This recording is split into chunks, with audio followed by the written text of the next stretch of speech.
What's going on, guys? Welcome to our series where we're going to be playing, reviewing, enjoying every game on the N64. Let's press start.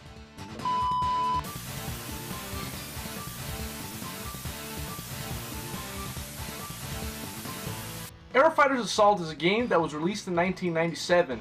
It's a combat flight simulator that was developed by Paradigm Entertainment and published by Video System. Let's see if this game is a stud or a dud.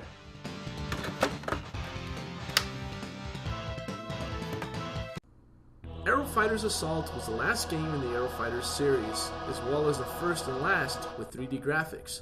This intro alone had me intrigued and ready to give it a shot.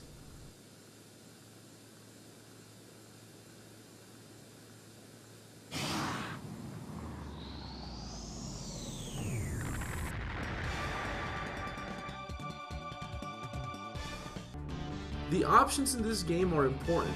We'll go back to these later in the video to explain why. When faced with the main menu, you have a few options. The first being practice, where you can practice flight, head-to-head with AI, and boss battle practices. You can choose from 4 different pilots, with each one having a different plane with different skill sets. There are 2 more planes you can potentially unlock. There is also a deathmatch that puts 2 players up against each other. And the last option being the boss attack mode, which allows you to fight bosses without having to get through the initial levels. I mentioned that the options in this game were a little important. Now, what you want to make sure to do is whenever you start playing the game, that you choose the normal settings as opposed to the novice settings for your flight control. It'll make it a much funner experience, because at first, the few hours that I played with this game just really kind of turned me off because of the controls until I found those settings and changed them. I would like to apologize, but the audio levels of the gameplay were way off, so you can't hear me speaking. The first level isn't as hard as some of the others, which lets you get a good feel for the game. If you suffer from gaming nausea, this game may not be for you. Although not too difficult, the levels and bosses can get frustrating. The levels are sometimes drawn out way too long, while others were way too short, giving a feeling that they were added as filler. Some of the bosses also are given an enormous life bar, which makes it feel like the battle lasts for hours. And now it's time for our 5-punch video game review. The graphics and level design of this game leave you with an unsatisfactory feeling. Now, it is understandable the game was released on the N64 with different limitations. However, the game feels bland. There is no other way to describe it. I think it's because of the open areas and the openness of the game as a whole. Now, as you progress through the game and you get towards the open water levels, that feeling does kind of go away and it starts getting a little bit better, but it isn't until very much later in the game. As for the controls of the games, while not entirely smooth, I did have a very frustrating experience at first because I didn't realize that in the options menu you can go change the your settings for flight from novice to normal. Whenever you go to normal, it's a game changer. You can do barrel rolls, you can turn very sharp, and you can start following enemies and also avoiding bullets and enemies a lot quicker.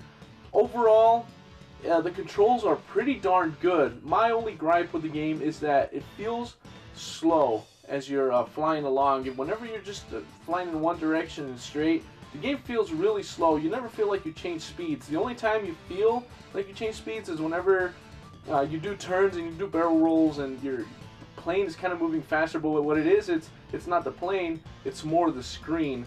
And so that's why I mentioned the nausea thing earlier on in the video, because those things do happen very fast, but it's never actually your plane, it's just the camera changing. So the controls overall, pretty darn good. The game does feel a little slow though.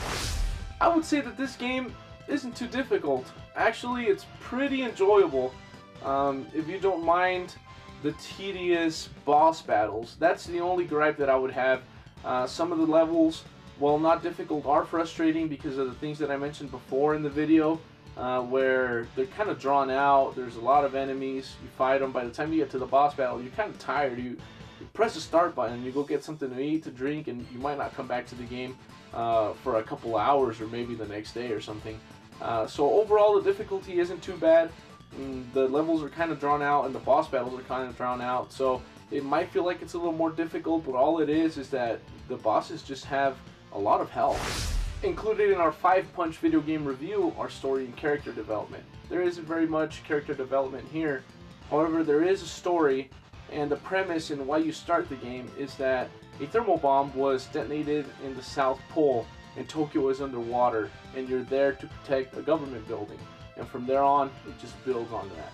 So while it's not very much in depth, there is a story to follow, and it's kind of cool. It's a nice added detail in between shooting a bunch of fighters and doing all the boss battles. So my overall impressions for this game is that I enjoyed it. At first there was some frustration with the controls.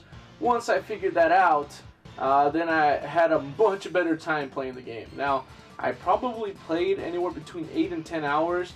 I kept trying the different game modes, the boss battle, the main story, and then finally I started progressing through the game a little bit further. And it was enjoyable. The controls were, for the most part, okay. Like I said, the game kind of feels a little bit slow at sometimes, but for the most part, it's fine. It's not really a big deal. You can really enjoy it. The 1v1 battles are also very fun, so it's a game that you might be able to throw in there with some of your other party games on the N64 when people, friends or family come on over to play. Now, with a $5 tag, I would definitely recommend that you buy it. And if you're a collector like us and you want a complete unbox, maybe 12 bucks on eBay will get you this game. Thanks for joining us on this episode of Press Start, Aerofighters Assault on the N64. Stay tuned for more weekly episodes on our N64 reviews.